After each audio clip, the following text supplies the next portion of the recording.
स्वागत है बच्चों। कैसे हो आप लोग।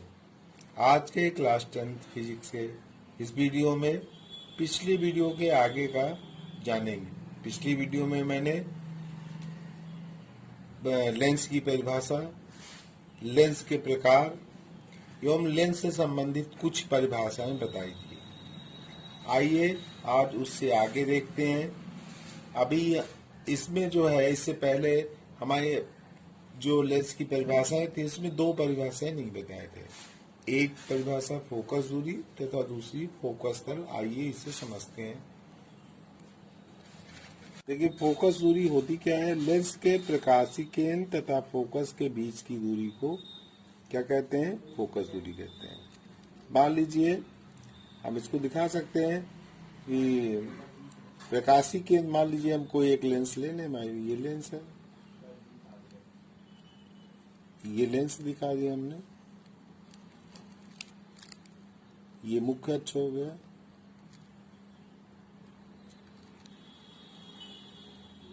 ये जो है मुख्य अक्ष के समांतर मान लीजिए किरण जा रही है और अपवर्तन के पश्चात ये फोकस से होकर निकल जाएगा। ये तो ये आपका एफ हो गया और ये बिंदु जो है ये मान लीजिए प्रकाशीय केंद्र सी बिंदु है। तो अब फोकस दूरी क्या हो गई? आपने बताया यहाँ प्रकाशीय केंद्र होता है, दर्पण होता तो ध्रुव से दूरी हम मापते हैं। यहाँ प्रकाशीय केंद्र से, तो प्रकाशीय केंद्र से जो फोकस के बीच की दूरी है वही फोकस दूरी कहलाती है। फिर फोकस तल की बात करते हैं। फोकस तल क्या किसे कहते हैं? उत्तल और अवतल लेंस की मुख्य अक्ष के अभिलंबवत मुख्य फोकस में होकर गुजरने वाले तल को क्रमशः उत्तल या अवतल लेंस का मुख्य फोकस तल कहते हैं। अब इसको देख लेते हैं। परिभाषा तो हम लिख सकते हैं, अगर हमें मालूम है तो अपने आप परिभाषा आप लिख सकती हैं। मान लीजिए ये हमने दिखा दिया। अब देखिए इसके लिए हम ये कहेंगे, मान लीजिए हमने मुख्य अक्ष दिखा दिया। अब इससे जो है समांतर इसमें नहीं लेंगे, उत्तल हो चाहे अवतल हो, ठीक है ना। मुख्य अक्ष से कुछ कोण बनाते हुए आने वाली, मान लीजिए ये हम जो है एक किरण ये दिखा दिया हमने, ये अपवर्तन के पश्चात न्यू ऐसे निकल जाती है। दूसरी किरण भी हमने दिखा दिया, मान लीजिए ये दिखा दिया हमने, और ये भी कहां से होके जाएगी? अब देखिए मान लीजिए ये भी ऐसे निकल जाती है। एक किरण और दिखा दें, एक किरण मान लीजिए ये दिखा दी हमने। अब ये भी अपवर्तन के पश्चात ऐसे निकल जाएगी। तो ये किरणें मान लीजिए इस बिंदु पर मिलती हैं, ये बिंदु इस बिंदु पर। तो अब यहाँ पर हम जो है लंब डाल देंगे। तो ये जो अभिलंबवत दूरी है यही फोकस तल कहलाता है। ये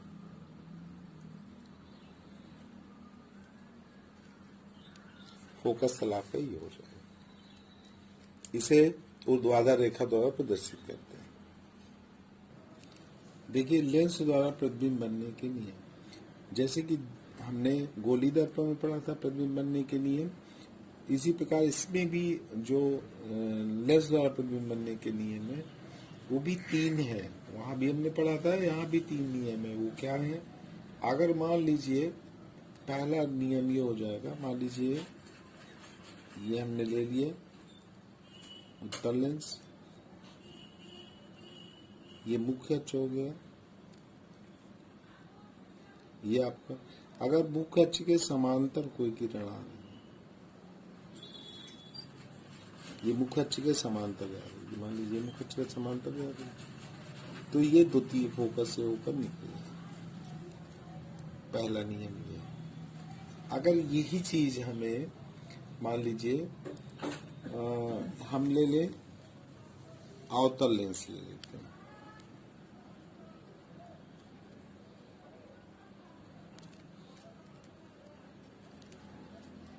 ये मुख्य अक्ष हो गया। अब इसमें हमको दिखाना है तो हम क्या दिखा सकते हैं? आप मान लीजिए अब समांतर दिखाया था, तो यहाँ भी आप समांतर ले लीजिए किरण। मान लीजिए ये समांतर है, तो ये किस प्रकार का लेंस है, ये हमने ये तो अपवर्तन के पश्चात ये क्या करता है, अपसारी लेंस है इसलिए इधर भेज देगा, तो ये फोकस से जाती हुई प्रतीत होगी। इसको पीछे बिंदुदार बढ़ा देंगे तो ये एफ हो जाएगा। इसका मतलब क्या निकल, देखिए दोनों लेंस से हम बता रहे हैं, पहला रूल यही है कि अगर मुख्य अक्ष के समांतर कोई किरण अगर लेते हैं तो वो अपवर्तन के पश्चात फोकस, देखिए इधर ये इसके द्वितीय फोकस से होकर जा रही है, ये द्वितीय फोकस है, द्वितीय फोकस से होकर निकल रही है, यानी कि फोकस से होकर निकल जाती है, समांतर जा रही है, तो ये प्रतीत हो रही है, क्योंकि इसको बढ़ा रहे हैं तब मिल रही है, तो ये फोकस से जाती हुई प्रतीत होती है। ये मुख्य अक्ष से समांतर जा रही है, तो ये अभी इसमें ये द्वितीय फोकस होता है। फोकस ये हमने द्वितीय, इसमें लेंस में दो फोकस होते हैं, तो द्वितीय F2 से मुख्य अक्ष के समांतर जा रही है, और इधर भी ये हमारा क्या है, ये द्वितीय फोकस ही है। तो देखिए हम ये कह सकते हैं कि चाहे ये आपका उत्तल लेंस हो चाहे अवतल लेंस हो, पहला नियम यही होगा कि अगर मुख्य अक्ष के समांतर जा रही है तो वो द्वितीय फोकस से होकर जाती है और यहाँ जाती हुई प्रतीत होती है। तो पहला नियम जो आपका बना वो ये बना कि मुख्य अक्ष के समांतर जाने वाली किरण अपवर्तन के पश्चात द्वितीय फोकस से होकर जाती है या जाती हुई प्रतीत होती है। इसमें तो निकलती है, जाती है, और इसमें प्रतीत हो रही, क्योंकि इसको हम बढ़ा के इधर मिला रहे हैं।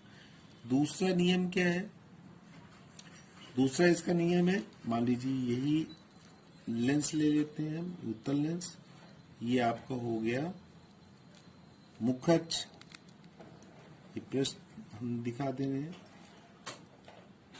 ये जो है आप अगर हम इसमें दिखा दें कि अगर ये मान लीजिए प्रकाशिक केंद्र से होकर जा रही है, ये सी है प्रकाशिक केंद्र, सी से प्रकाशिक केंद्र से होकर जाएगी तो सीधे निकल जाएगी, चाहे इसमें हो चाहे इस वाले लेंस में, नहीं क्या अवतल लेंस में भी दिखा सकते हैं। ये लीजिए,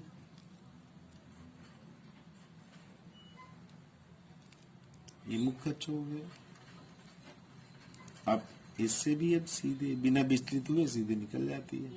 मुख्य भाई हम इसकी परिभाषा आपको बताए थे कि प्रकाशिक केंद्र की परिभाषा बताए थे, वास्तव में विचलन होता है लेकिन ये बहुत कम विचलित होती है कि एक पृष्ठ से विचलित हो जाती है, दूसरी पृष्ठ से, फिर ये हमें जो है ये ऐसा लगता है कि जब बाहर निकलती है तो इसमें विचलन नहीं हुआ।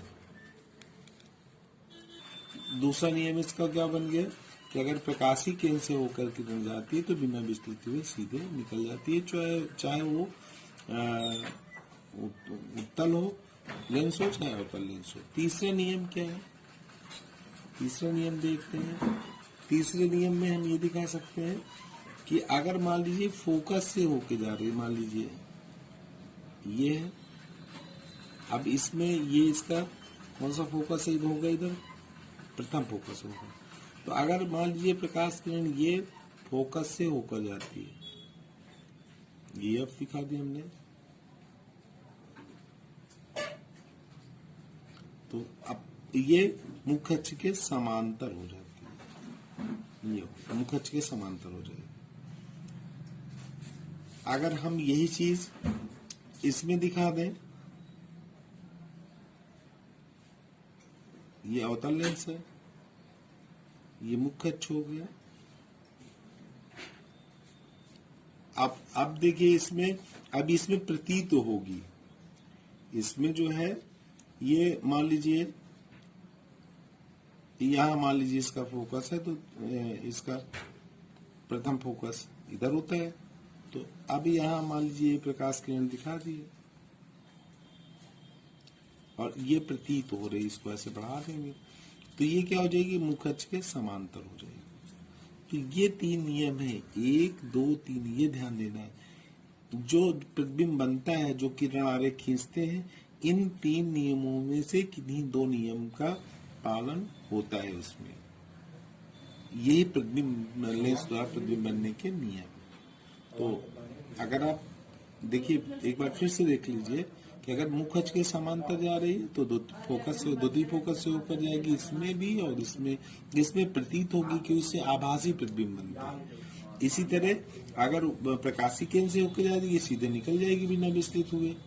अगर ये अब इस तरह प्रथम फोकस है, अगर प्रथम फोकस से जाती हुई प्रतीत होती है, देखिए जहाँ ये फोकस है, इसका प्रथम फोकस है, तो यहाँ प्रतीत हो रही, क्योंकि हम प्रतीत क्यों बोल रहे हैं, क्योंकि ये आगे बढ़ा रहे हैं अब, तो ये फोकस से जाती हमें प्रतीत हो रही है, आभास हो रही है, तो ये मुख्य अक्ष के समांतर हो जाती है। जैसे ये फोकस से जा रही है इसके प्रथम फोकस से, और मुख्य अक्ष के समांतर हो रही है।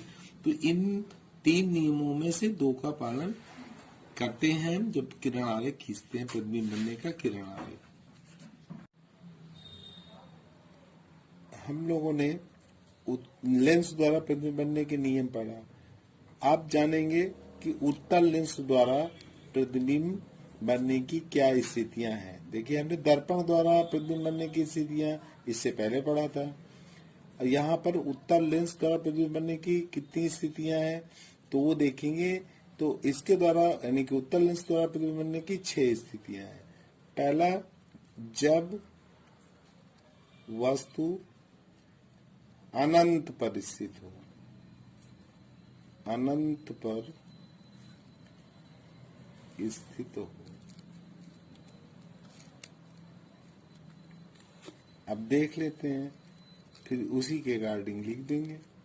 अगर वस्तु अनंत पर रखी है, मान लीजिए ये हमने दिखा दिया,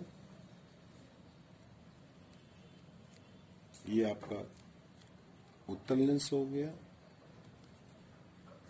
ये, और ये मुख्य अक्ष हो गया,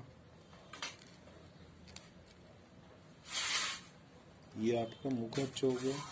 तो अब इसमें मान लीजिए दूर कहीं ये वस्तु रखी है, मान लीजिए डट करके इसको दिखा दें, बहुत दूर है ऐसे दिखा देंगे। मान लीजिए ये वस्तु आपकी रखी हुई है, ये हमने दिखा दिया ए, इसको दिखा दिया हमने बी,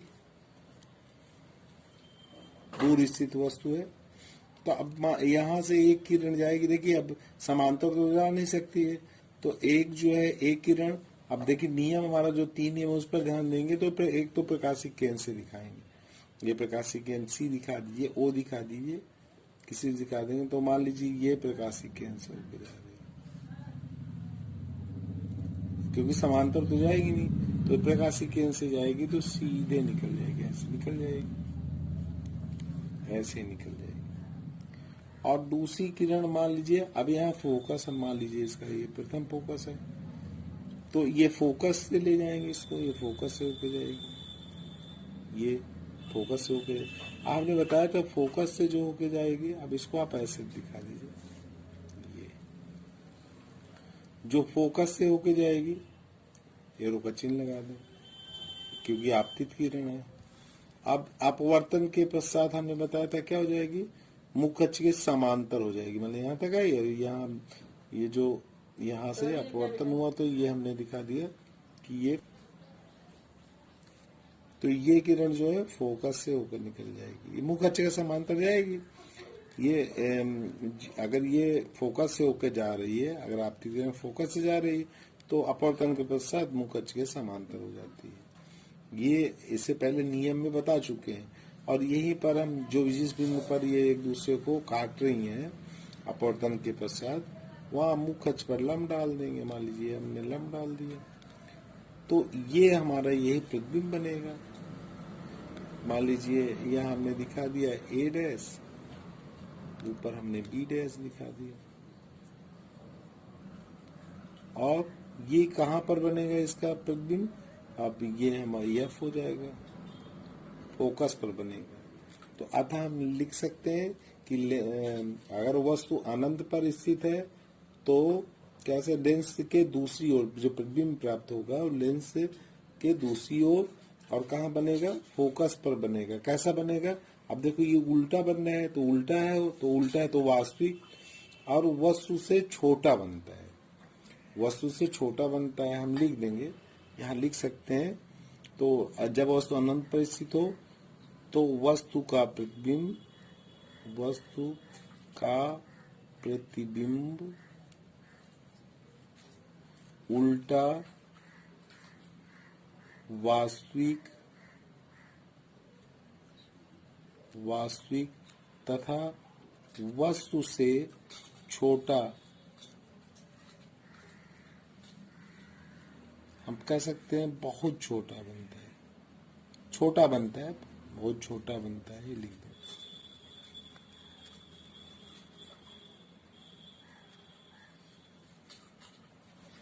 अब जैसे मान लो ये तो हमने इसमें दिखा दिया, अब इसी को हम दूसरे चित्र में भी समझ सकते हैं।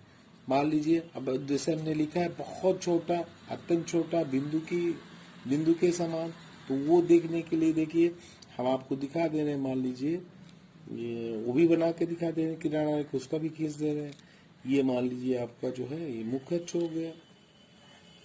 ये अब इसमें से बहुत दूर अगर वस्तु रखी है तो अब मान लीजिए